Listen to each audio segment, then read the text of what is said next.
Hello students, कैसे आप सब लोग। उम्मीद करता हूँ बहुत अच्छे होंगे। तो स्टूडेंट्स, आपका स्वागत है हमारे यूट्यूब चैनल लॉ स्कूल पर। तो आज के इस वीडियो में हम कवर करेंगे लास्ट वीक की इंपॉर्टेंट न्यूज जो एग्जाम में पूछी जा सकती हैं। तो केवल हम उन न्यूज पे फोकस करेंगे जिनकी पॉसिबिलिटी ज्यादा है पेपर में सवाल पूछे जाने को लेकर। तो चलिए स्टार्ट करते हैं। तो फर्स्ट न्यूज हमारे पास है executive director of India at IMF. तो आईएमएफ में हमारे पास इंडिया की तरफ से एग्जीक्यूटिव डायरेक्टर को अपॉइंट किया गया है। सो what is IMF? IMF here means international monetary fund. ये वो संस्था है बच्चों जो हमारे पास 1944 में जिसको एस्टेब्लिश करने की बात की गई हमारे पास ब्रेटन वुड कॉन्फ्रेंस में। Okay, so Brayton would conference हुई यूएसए में, जहां पर इसको एस्टेब्लिश करने की बात की गई। इसका बेसिक ऑब्जेक्टिव काम क्या होता है? हमारे पास इकोनॉमीज को हमारे पास लोन प्रोवाइड करना जब वो स्ट्रगल कर रहे हो, ताकि अपने वो फाइनेंशियल सिस्टम को मैनेज कर सकें। आपने बहुत बार सुना होगा कि पाकिस्तान ने या श्रीलंका ने आईएमएफ से लोन लिया। तो जब इकोनॉमिक इंस्टेबिलिटी होती है तो फाइनेंसेस को बैलेंस आउट करने के लिए आईएमएफ बेल आउट पैकेजेस भी देता है, कई तरह के लोन प्रोवाइड करता है। इंडिया की बात करें तो इंडिया ने हमारे पास बहुत समय से 1993 से जो है बेसिकली आईएमएफ से लोन नहीं लिया, जो कि एक अच्छा साइन है, क्योंकि अगर आप आईएमएफ से लोन ले रहे हैं तो इसका मतलब आपकी इकोनॉमी में कुछ ना कुछ गड़बड़ चल रही है। अभी न्यूज क्या आई है कि के सुब्रमण्यम, जो इससे पहले हमारे पास चीफ इकोनॉमिक एडवाइजर रह चुके हैं, सीईए रह चुके हैं गवर्नमेंट में, देश के प्रमुख आर्थिक सलाहकार, उनको अब नियुक्त कर दिया गया है आईएमएफ में एज इंडियाज एग्जीक्यूटिव डायरेक्टर। मतलब आईएमएफ में इंडिया की तरफ से जो भी रिप्रेजेंटेशन होगी वो इनकी तरफ से की जाएगी। इंडिया को रिप्रेजेंट आईएमएफ में ये करेंगे। आईएमएफ में अगर हम बात करें, इंडियंस हर जगह मौजूद हैं। इंडियंस अपने हमारे पास कैलिबर के लिए जाने जाते हैं, तो इसीलिए आपने देखा होगा कि वर्ल्ड की ज्यादातर बड़ी बड़ी कंपनीज को लीड करने का काम इंडियंस कर रहे हैं। तो आईएमएफ में भी आपको ये चीज देखने को मिलेगी। आईएमएफ में हमारे पास इंडिया से जो गीता गोपीनाथ हैं वो अभी वर्क कर रही हैं as deputy managing director. IMF ने हमारे पास जनवरी 2022 में एक नई पोस्ट स्टार्ट की थी, डेप्यूटी डायरेक्टर जनरल की। तो पहली डेप्यूटी डायरेक्टर जनरल जो इसमें बनी है वो गीता गोपीनाथ बनी है, और क्रिस्टीना जॉर्जीवा यहाँ पर डायरेक्टर जनरल है। हेडक्वार्टर की बात करूं तो आईएमएफ का हेडक्वार्टर आपको कहां देखने को मिलेगा? आईएमएफ का हेडक्वार्टर है हमारे पास Washington DC. Do remember, headquarter of IMF is at Washington DC, USA. तो ये कुछ बेसिक पॉइंट्स हैं जो आप याद रखेंगे। अच्छा, अगर मैं बात करूं, ये हमारे पास के सुब्रमण्यम, ये पहले चीफ इकोनॉमिक एडवाइजर रह चुके हैं। सवाल तो आपसे ये भी पूछा जा सकता है कि who is the current chief economic advisor. तो आपको याद रखना है कि हमारे पास V Anantha Nageswaran, he is the current chief economic advisor to the government of India. He is the current CEA, chief economic advisor to the government of India. जब भी सरकार को आर्थिक मामलों में कुछ सलाह मशवरा चाहिए होता है तो हमारे पास चीफ इकोनॉमिक एडवाइजर जो है वो परामर्श देते हैं, वो सुझाव देते हैं कि क्या सिचुएशन को इंप्रूव करने के लिए किया जा सकता है। तो ये जितने भी पॉइंट्स हैं आप सब याद रखेंगे। हमारे पास आईएमएफ जो है, वर्ल्ड बैंक, दोनों हमारे पास ट्विंस के नाम से जाने जाते हैं। आईएमएफ और वर्ल्ड बैंक को ब्रेटन वुड ट्विंस का नाम दिया जाता है, क्योंकि दोनों की स्थापना ब्रेटन वुड कॉन्फ्रेंस के बाद हुई थी। So that's why they are known to be Bretton Wood twins. तो ये एक इंपॉर्टेंट पॉइंट है जो आप सब लोग याद रखेंगे। सीधा सीधा सवाल यहां से बच्चों पूछा जा सकता है। हाँ जी, क्लियर। चलिए नेक्स्ट न्यूज की तरफ हम आगे बढ़ते हैं। New DRDO chairman. तो DRDO, first of all what is DRDO?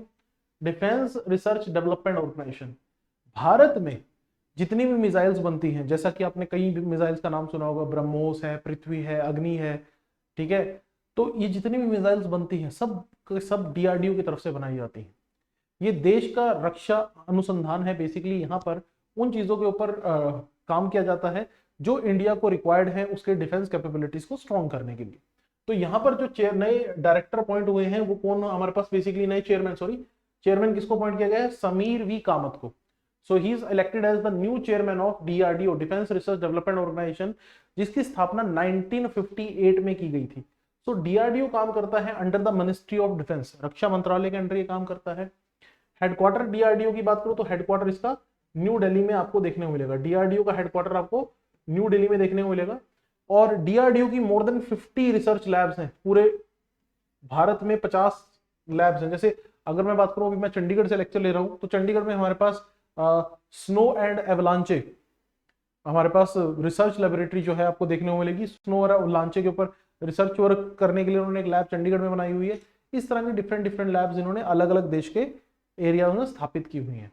Okay, अब यहां पर एक चीज और याद रखिएगा, डीआरडीओ ने एक और माइलस्टोन अचीव किया हुआ है। वो क्या कि वर्ल्ड का जो सबसे हाईएस्ट वर्ल्ड का जो सबसे हाईएस्ट लैब का रिकॉर्ड है वो भी डीआरडीओ के नाम है। वर्ल्ड की हाईएस्ट प्लेस पे जो लैब है वो हमारे पास लद्दाख में है, जो कि चांगला में आपको देखने को मिलेगी, नियर द पेंगोंग लेक। ये वही लेक है जहां पर चाइना के साथ कंफ्लिक्ट भी देखने को मिलता है।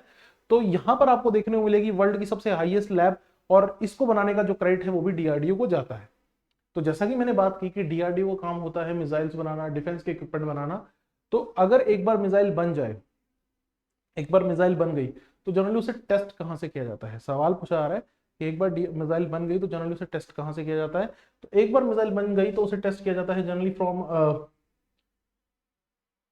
APJ Abdul Kalam island. ठीक है, हमारे पास एक आइलैंड है जिसका नाम है APJ Abdul Kalam island, on the name of the former great scientist and president of India. तो ये कहां है? नियर ओडिशा। ठीक है, याद रखिएगा, नियर ओडिशा आपको एक आइलैंड देखने को मिलेगा, और ये इस आइलैंड से हमारे पास जो हमारी मिसाइल्स हैं वो टेस्ट फायर की जाती हैं। हाँ जी, क्लियर। यहीं से हमारी जो मिसाइल्स हैं वो सारी की सारी क्या की जाती हैं?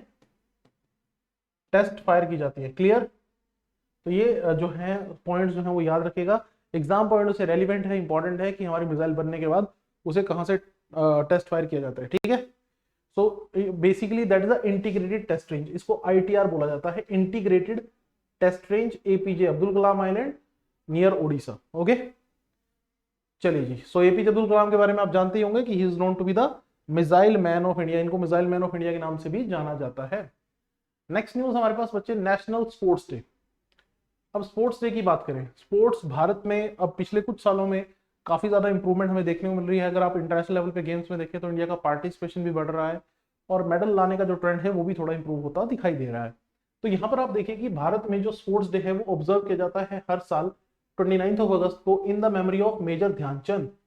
हाँ जी, कौन थे मेजर ध्यानचंद? हॉकी के एक बहुत बड़े प्लेयर जिनको विजार्ड, जादूगर के नाम से या द मैजिशियन के नाम से जाना जाता था, और कहा जाता था कि इनकी हॉकी में मैग्नेट है, क्योंकि इनकी हॉकी के साथ जो बॉल है वो अगर चिपक जाती थी, मतलब कहने की बात है, क्योंकि बॉल किसी को छीनने नहीं देते थे।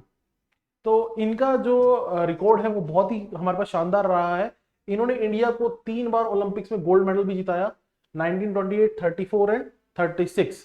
ये 3 साल इंडिया ने ओलंपिक में गोल्ड जीता, 3 बार गोल्ड जीता, और टीम को लीड कौन कर रहे थे हमारे पास? ध्यानचंद जी। ठीक है, इनकी जो ऑटोबायोग्राफी है वो भी आप याद रखिए, गोल के नाम से इनकी ऑटोबायोग्राफी है।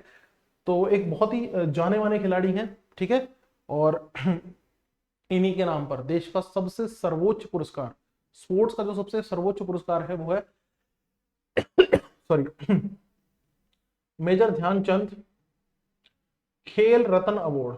ठीक है, याद रखिएगा, मेजर ध्यानचंद खेल रत्न अवार्ड, ये भारत का सबसे हाईएस्ट स्पोर्ट्स अवार्ड है। मतलब कि अगर आपने बहुत अच्छे लेवल पर परफॉर्मेंस दी है तब आपको ये अवार्ड मिलेगा। और इनके नाम पर आपको एक स्पोर्ट्स कॉलेज भी देखने को मिलेगा, कहां पर? यूपी में। ठीक है, इन इटावा डिस्ट्रिक्ट ऑफ यूपी आपको इनके नाम पर एक स्पोर्ट्स कॉलेज भी देखने को मिलेगा, और इन्हीं के नाम पर देश का सबसे हाईएस्ट स्पोर्ट्स अवार्ड दिया जाता है, मेजर ध्यानचंद खेल रत्न अवार्ड, जिसका नाम पहले राजीव गांधी खेल रत्न अवार्ड हुआ करता था। सेंट्रल गवर्नमेंट ने उसका नाम चेंज कर मेजर ध्यानचंद खेल रत्न अवार्ड कन्वर्ट कर दिया। चलिए नेक्स्ट न्यूज हम देख लेते हैं। नेक्स्ट हमारे पास है अर्थ गंगा। तो सेंट्रल गवर्नमेंट की तरफ से बच्चे हमारे पास क्या हुआ है, देखिए ध्यान सुनिएगा। सेंट्रल गवर्नमेंट की तरफ से हमारे पास एक नया प्रोग्राम लॉन्च किया गया है बाय द मिनिस्ट्री ऑफ जल शक्ति। नमामि गंगे प्रोग्राम का एक हिस्सा है, जिसका मेन ऑब्जेक्टिव क्या है कि इकोनॉमिक एक्टिविटी को प्रमोट करना अलोंग द रिवर गंगा। जो गंगा रिवर के आसपास का एरिया है वहां पर इकोनॉमिक एक्टिविटी को प्रमोट करना, उसके लिए अर्थ गंगा मिशन जो है वो शुरू किया गया है। That is a part of Namami Gange programme. So what is Namami Gange programme? ये नमामि गंगे प्रोग्राम क्या है? एक्चुअली जून 2014 में नमामि गंगे प्रोग्राम शुरू किया गया।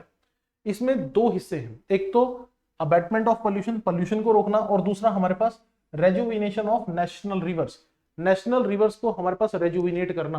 That is the ultimate objective. तो ये जो रिवर है हमारे पास, गंगा रिवर की जब मैं बात करूं तो गंगा रिवर कहां से स्टार्ट होती है? गंगोत्री ग्लेशियर से स्टार्ट होती है। ठीक है, उत्तराखंड स्टेट से एज अ भागीरथी रिवर, आगे चलकर कई नदियों का इसमें संगम होता है, और उसके बाद से गंगा रिवर के नाम से जाना जाता है। Ganga is like lifeline to the nation. ठीक है, इसको लाइफलाइन टू द नेशन और north, specially for the north India कहा जाता है, क्योंकि भारत के बहुत सारे राज्यों को पीने का पानी मुहैया कराती है, सिंचाई के लिए पानी मुहैया कराती है हमारे पास गंगा रिवर। और गंगा रिवर में आपको देखने को मिलती है गंगैटिक डॉल्फिन। गंगा रिवर में आपको देखने को मिलती है Gangetic dolphin. And do remember students, Gangetic dolphin is known to be national aquatic animal of India.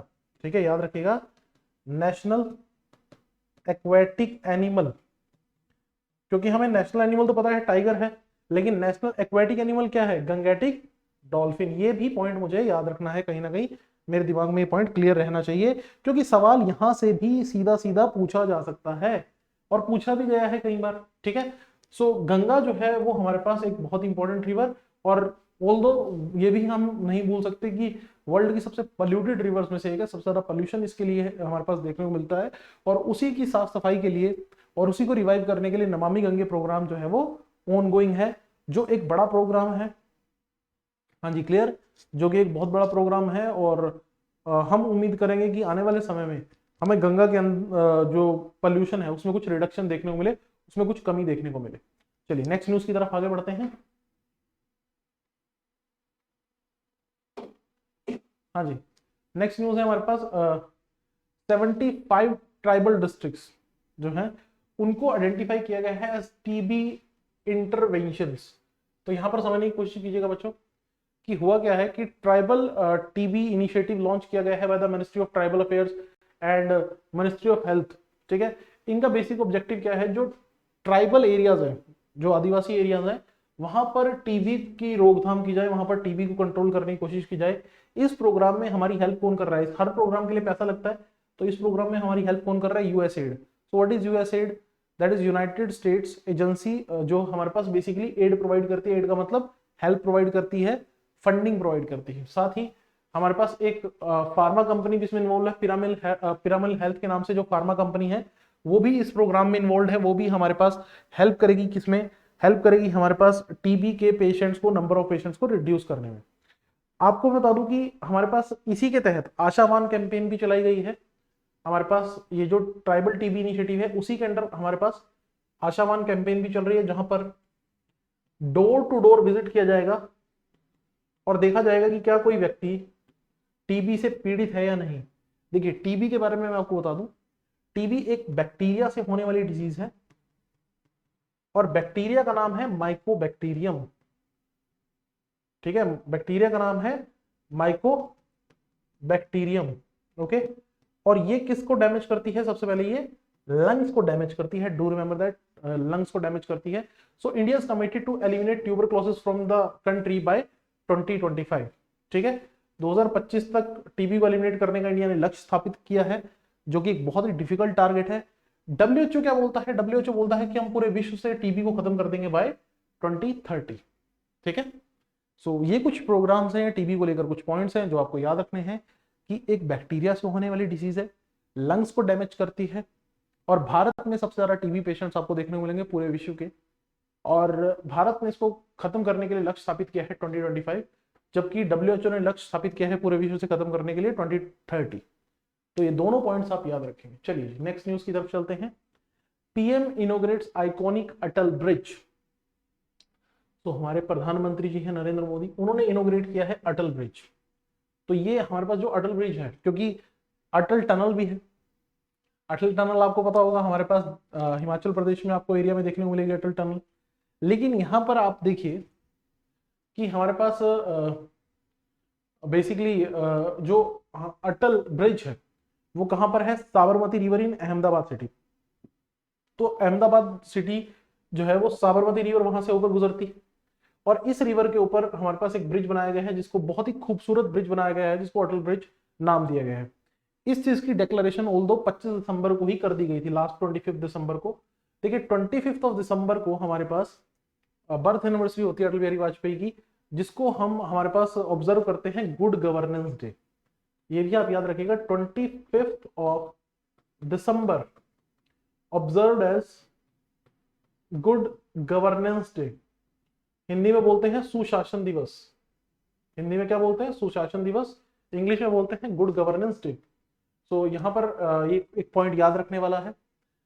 सो हमारे पास साबरमती रिवर जो है one of the major west flowing river. Bharat की कुछ ही नदियां हैं जो वेस्ट की तरफ फ्लो करती हैं, यानी अरेबियन सी की तरफ जिनकी ड्रेनेज होती है। ज्यादातर रिवर जो हैं वो किस तरफ बहती हैं? वो बे ऑफ बंगाल, बंगाल की खाड़ी की तरफ बहती हैं। कुछ ही रिवर ऐसी हैं जो अरेबियन सी में जिनकी ड्रेनेज होती है, तो ये चीज मुझे याद रखनी है। And Sabarmati river is one of them, ठीक है। नर्मदा एंड तापी भी आपने सुना होगा, वो भी हमारे पास वेस्ट फ्लोइंग रिवर्स हैं, लेकिन Sabarmati is also one of the river जो वेस्ट फ्लोइंग रिवर है, जो कहां से ओरिजिनेट होती है, अरावली हिल से, ठीक है, उदयपुर डिस्ट्रिक्ट, और यहां से वो हमारे पास आगे चलकर गल्फ ऑफ खंबात में अरेबियन सी से मिल जाती है। तो उदयपुर से शुरू होती है अरावली हिल से, और आगे चलकर ड्रेनेज इसका कहां होता है, अरेबियन सी में। साबरमती की जब भी बात आती है तो साबरमती आपको पता होना चाहिए कि साबरमती आश्रम के लिए फेमस है।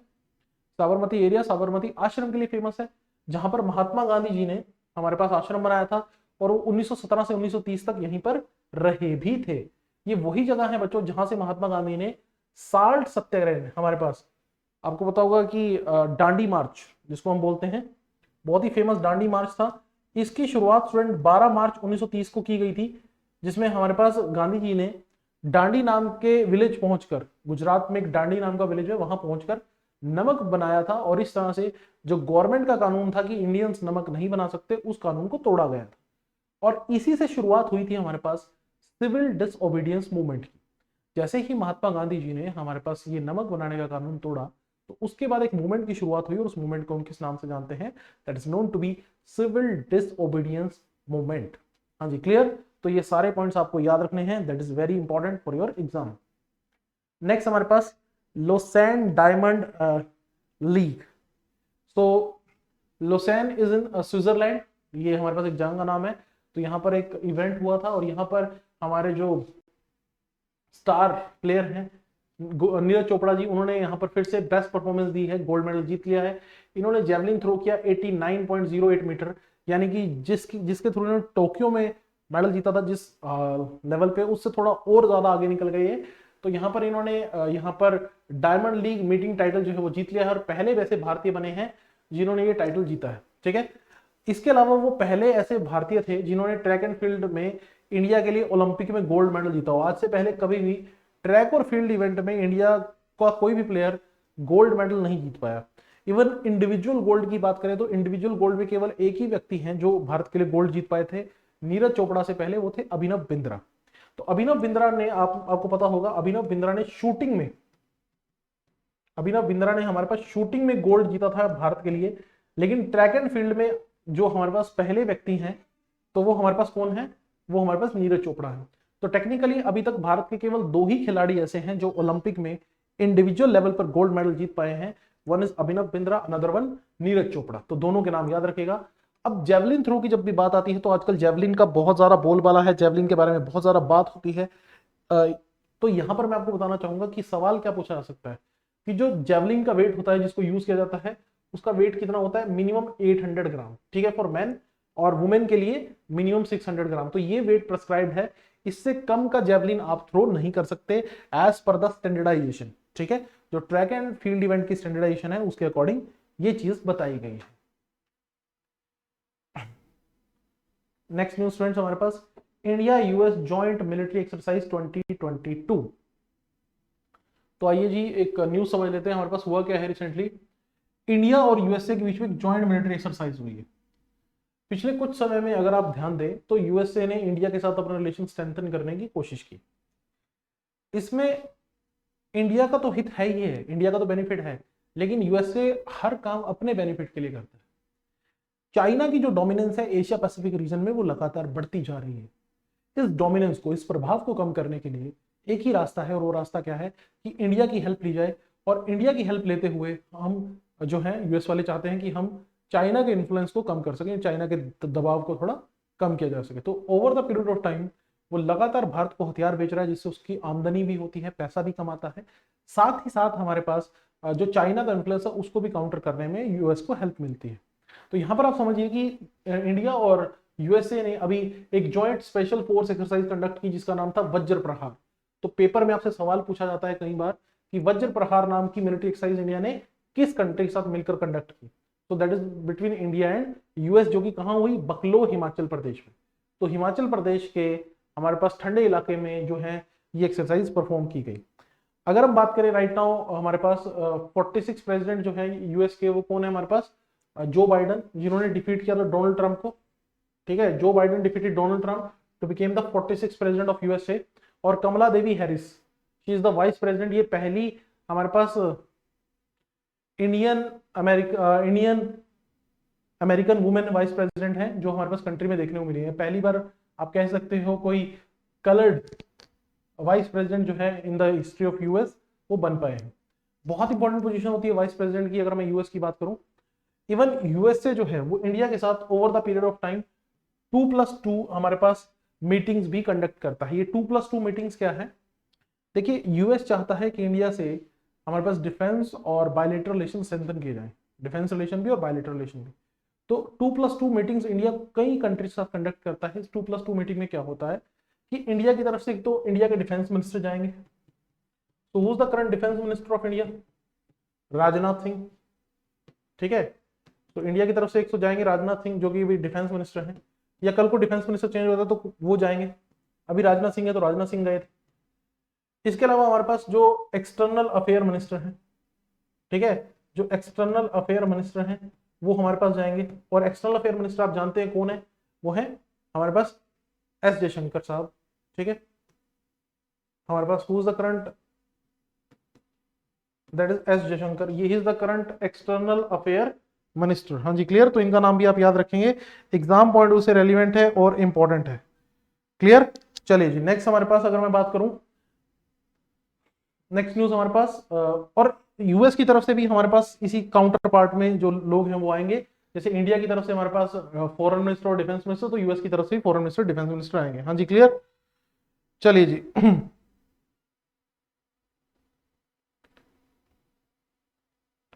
नेक्स्ट हमारे पास world largest religious movement. So world largest religious movement की अगर मैं बात करूं तो India is home to many architectural marvels. ठीक है, तो वर्ल्ड का सबसे बड़ा रिलीजियस मोन्यूमेंट, सॉरी मूवमेंट बोल रहा हूँ, रिलीजियस मोन्यूमेंट जो है वो हमारे पास बनाया जा रहा है। वो कहां पर बनाया जा रहा है? मायापुर वेस्ट बंगाल में। ये वर्ल्ड का सबसे बड़ा एक मॉन्यूमेंट होगा, वैदिक प्लानिटेरियम टेम्पल, बेसिकली टेम्पल के फॉर्मेट में इसको बनाया जाएगा। तो ये वर्ल्ड का सबसे बड़ा रिलीजियस मॉन्यूमेंट आपको देखने को मिलेगा। अभी अगर हम बात करें वर्ल्ड का सबसे बड़ा रिलीजियस मॉन्यूमेंट, जो धर्म के नाम पर कोई मॉन्यूमेंट अगर बना है और वो सबसे बड़ा है, वो है बुद्धिस्ट, बेसिकली अंकोरवाट टेम्पल। ठीक है, अंकोरवाट टेम्पल जो कि एक ह्यूज बुद्धिस्ट टेम्पल कॉम्प्लेक्स है, बुद्धिस्ट भी है और हिंदू रिलीजन से भी रिलेटेड है। ये कहां पर आपको देखने को मिलेगा? कंबोडिया में। इवन ये इतना ह्यूज है, ये इतना इंपॉर्टेंट है कि कंबोडिया के फ्लैग पर भी आपको ये टेम्पल देखने को मिलेगा। ये जो हमारे पास अंकोरवाट टेम्पल है, कंबोडिया के फ्लैग पर भी ये टेम्पल आपको देखने को मिलेगा। एक और चीज मैं आपको बताना चाहूंगा, इस टेम्पल को बनाने में इतना स्टोन यूज हुआ जितना कि गीजा के पिरामिड्स को बनाने में भी स्टोन यूज नहीं हुआ। तो ये जो हमारे पास ये जो प्लानिटोरियम या हमारे पास टेम्पल जो बन रहा है वो क्यों बन रहा है? ताकि लोगों को वैदिक कल्चर के बारे में अवेयर किया जा सके, ताकि लोगों को वैदिक कल्चर के बारे में अवेयर किया जा सके। That is the vision of Acharya Prabhupada. ठीक है, तो ये किसकी विजन थी? आचार्य प्रभुपदा की विजन थी कि हमारे पास लोगों को, हमारे पास ये फाउंडर थे इस्कॉन के। ठीक है, इस्कॉन आपको पता है वर्ल्ड फेमस सोसाइटी है। तो आचार्य प्रभुपदा की विजन क्या थी, जो इस्कॉन के फाउंडर थे, कि पूरे विश्व को वैदिक कल्चर के बारे में बताया जाए, वैदिक कल्चर के बारे में उन्हें पता चले। तो उसी सोच रखते हुए वो चाहते थे कि एक ऐसा टेम्पल बने जहां लोग आए, वैदिक सिस्टम को समझ सकें। तो उन्हीं की विचारधारा को हमारे पास आगे बढ़ाते हुए ये सब किया जा रहा है। हाँ जी, क्लियर। उन्हीं की विचारधारा को आगे बढ़ाते हुए ये सब करने की कोशिश की जा रही है। तो ये बहुत ही एक अच्छा सिस्टम है जिससे लोगों को वैदिक कल्चर के बारे में इंफॉर्मेशन मिल पाएगी कि वैदिक कल्चर है क्या और उसके अंदर किन चीजों के बारे में वर्णन किया गया है। नेक्स्ट हमारे पास बेस्ट एस्पिरेशनल डिस्ट्रिक्ट। अभी एस्पिरेशनल डिस्ट्रिक्ट क्या है, आइए इसको समझने की कोशिश करते हैं। तो NITI Aayog, what is NITI Aayog? National institution for transforming India. ये भारत में पॉलिसी प्लानिंग करता है ताकि भारत के सभी क्षेत्रों में डेवलपमेंट हो सके। सो नीति आयोग की जब मैं बात करता हूं तो नीति आयोग ने डिक्लेयर किया है Haridwar city of Uttarakhand as the best aspirational district. अभी एस्पिरेशनल डिस्ट्रिक्ट क्या है? देखो, भारत में कुछ डिस्ट्रिक्ट ऐसे हैं जो बहुत ज्यादा पिछड़ी हुई हैं। पिछड़ी हुई का मतलब वहां पर डेवलपमेंट नहीं हुई, ग्रोथ नहीं हुई। तो जब नीति आयोग बना, ठीक है, हमारे पास 2015 में नीति आयोग एग्जिस्टेंस में आया, तो इसने एक लिस्ट बनाई उन डिस्ट्रिक्ट्स की जो पिछड़ी हुई हैं, और इसने बैकवर्ड या पिछड़ी हुई डिस्ट्रिक्ट कहने की बजाय उनको नाम दिया एस्पिरेशनल डिस्ट्रिक्ट। तो भारत में कुल 112 एस्पिरेशनल डिस्ट्रिक्ट्स देखने को मिली। कितनी डिस्ट्रिक्ट्स? भारत में कुल 112 एस्पिरेशनल डिस्ट्रिक्ट जो है वो देखने को मिली। अब यहाँ पर जिस डिस्ट्रिक्ट ने बेस्ट परफॉर्मेंस दी है वो है हमारे पास हरिद्वार सिटी ऑफ उत्तराखंड। ये एक एस्पिरेशनल डिस्ट्रिक्ट की लिस्ट में थी। अब यहाँ पर नीति आयोग ने क्या कहा है कि इनकी परफॉर्मेंस को देखते हुए इन्हें 3 करोड़ रुपए भी दिए जाएंगे। एक अच्छा इन्होंने जो है काम करके दिखाया है पिछले सालों में, तो इसी वजह से नीति आयोग ने इनको बेस्ट एस्पिरेशनल डिस्ट्रिक्ट डिक्लेयर किया है। तो याद रखिएगा, Haridwar city of Uttarakhand declared as best aspirational district. So aspirational district programme launch हुआ था 2018 में, ठीक है। और यहाँ पर बेसिकली डिस्ट्रिक्ट्स का जो लेवल है वो अपग्रेड करने की कोशिश जो है नीति आयोग करता है। नीति आयोग की बात करूं तो नीति आयोग में हमेशा याद रखिएगा, नीति आयोग के चेयरमैन हमेशा कौन होते हैं? नीति आयोग के चेयरमैन होते हैं हमेशा प्राइम मिनिस्टर ऑफ इंडिया। यानी कि who is the current chairman? Prime minister of India. तो who is the current chairman अगर मैं बात करूं, हाँ जी, करंट चेयरमैन कौन है? नरेंद्र मोदी जी, ठीक है। Current prime minister of India, so he is the chairman. लेकिन सारी की सारी एग्जीक्यूशन की रिस्पॉन्सिबिलिटी किसकी होती है? सारे काम को देख रेख करने की, उसको आगे बढ़ाने की रिस्पॉन्सिबिलिटी वाइस चेयरमैन की रहती है। और वाइस चेयरमैन राइट नाउ कौन है? सुमन बेरी। जब ये लेक्चर रिकॉर्ड में कर रहा हूं तो who is the current vice chairman of NITI आयोग? कल को बदल भी सकते हैं। 1 मई 2022 से इन्होंने चार्ज लिया है। Suman Bery is the current vice chairman of NITI Aayog. और इनका बच्चे जो रैंक होता है that is equivalent to cabinet minister. इनका जो रैंक कंसिडर किया जाता है वो एक कैबिनेट मिनिस्टर के इक्विवेलेंट कंसिडर किया जाता है। यानी कि एक अच्छे लेवल पर इनको बहुत सारी फैसिलिटीज और जो हमारे पास एक सिक्योरिटी है वो प्रोवाइड की जाती है। चलिए आगे चलते हैं। नेक्स्ट,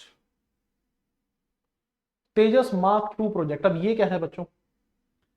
देखो, हमें आज की डेट में बहुत सारे फाइटर प्लेन्स की जरूरत है। जैसा कि आपको पता भी होगा, हमने कुछ समय पहले 36 रफेल फाइटर प्लेन फ्रांस से खरीदे थे।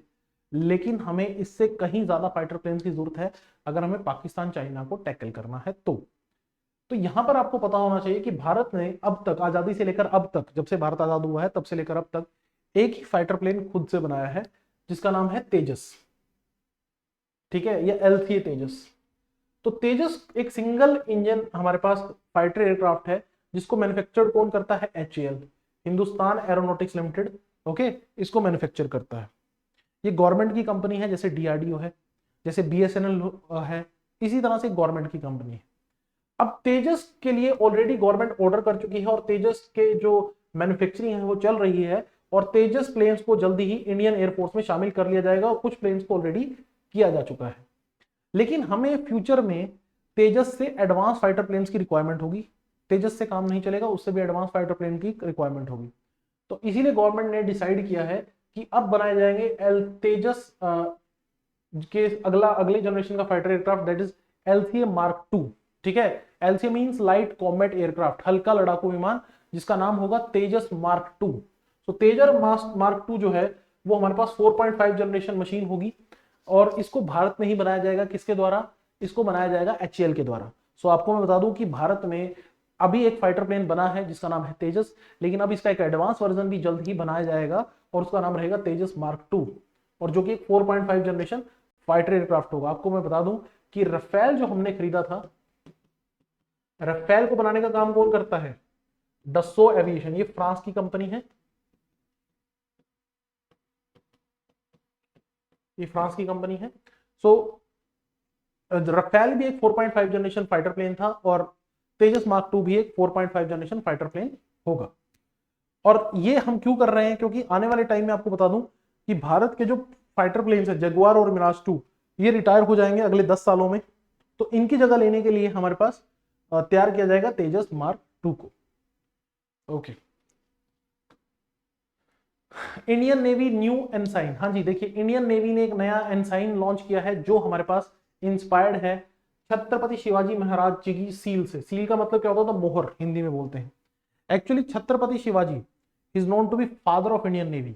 भारत में सबसे पहले मॉडर्न समुद्री जहाजों का बनाने का जो काम था वो छत्रपति शिवाजी ने अपनी देखरेख में शुरू कराया था, इसलिए he is known to be father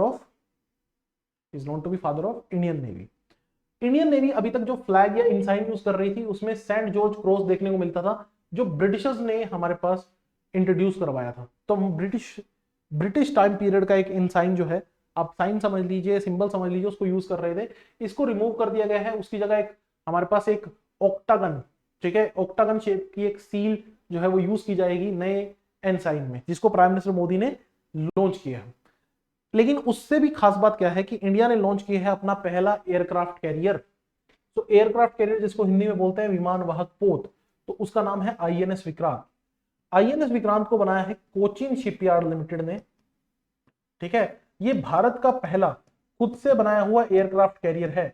aircraft carrier बच्चे आप ये समझ लीजिए, एक बहुत बड़ा समुद्री जहाज होता है जिसके अंदर कई सारी मिसाइल्स होती हैं, उसके ऊपर कई सारे फाइटर प्लेन्स और हेलीकॉप्टर खड़े हो सकते हैं, वहां से टेक ऑफ कर सकते हैं और लैंड कर सकते हैं।